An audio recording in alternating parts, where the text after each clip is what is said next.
Hey, what's up, guys? It's Tyler here with Orion's Tactical. I wanted to give you guys a little gun review today. What I'm going to be showing you is my Glock 17, and this is the gun that I used in my last video, doing the speed reloads and the one-hand manipulations. And I'll start by doing safety check. It's an empty mag, and there's nothing in the mag well, there's nothing in the chamber. Go ahead and stick a finger in there. So it's safe. Point it in a safe direction. Alright. Anytime you pick up a gun, always check. Make sure it's unloaded before you do anything like this. Safety first. But pretty much it's a semi-stock Glock 17.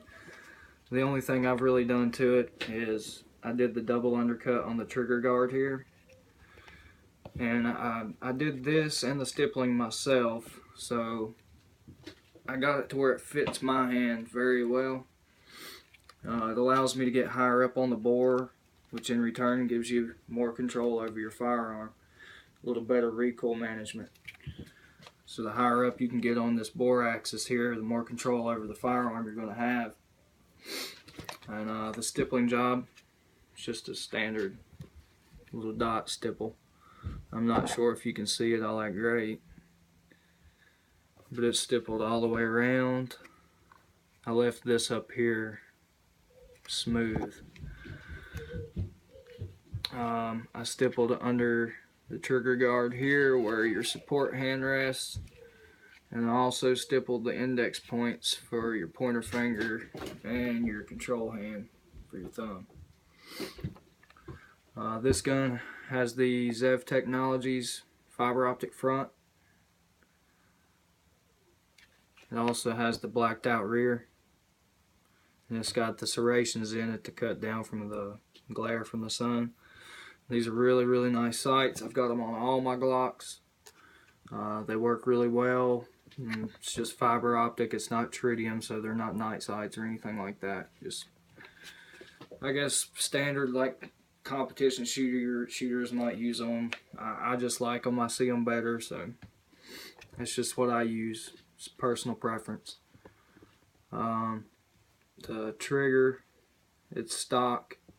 I polished the pins, and as far as the internals on this gun, it has polished internals done by myself. I polished the trigger bar, and this gun also has the ZEV Technologies V4 race connector. I think it's around a 3 or a 4 pound connector.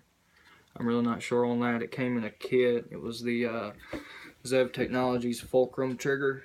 Come with the trigger shoe, the bar, 2 springs, the striker springs, and it also came with the safety plunger and the spring that goes in there for it. So that's actually the ZEV Technologies plunger too. Stock recoil, standard stock recoil spring, and just a stock barrel. And I had a ported barrel for this gun. It was by Storm Lake. It was the 2-port barrel, and I ran it for a while. It did really well. It extended out about this much further, and the ports are on the top, so it blows the gas straight up, which keeps your muzzle flip. It just keeps your gun shooting flat, and it did. It shot really flat. I mean, I could just drill the trigger. But the bad part about that, because those gases blowing up, was burning my fiber optics up. I mean, every time I was going to shoot, I was having to change these out because that gas was blowing up and it was just burning the fiber optics, so I decided just to stop using it.